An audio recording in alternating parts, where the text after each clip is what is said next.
কিছু উৎসব আসে কেবল আনন্দ নিয়ে, আর কিছু আসে আনন্দের আড়ালে এক গভীর বার্তা নিয়ে। ঈদুল আজহা ঠিক তেমনই এক উৎসব। বাজারের ভিড়, গরুর হাটের গর্জন, কুরবানির প্রস্তুতি, এই সব কিছুর মাঝেও কোথাও একটা নিঃশব্দ প্রশ্ন উকি দেয়, আমরা কি সত্যি ত্যাগ করতে শিখেছি?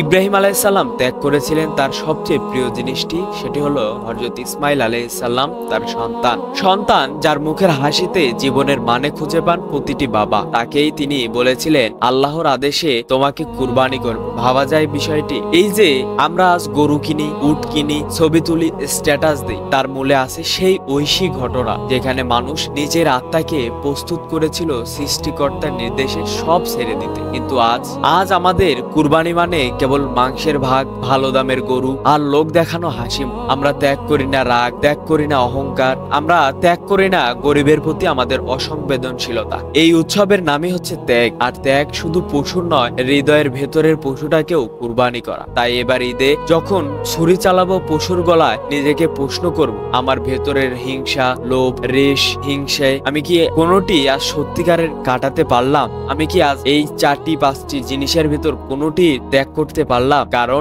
ঈদ কেবল আনন্দ নয়, এটা এক আত্মশুদ্ধির নাম।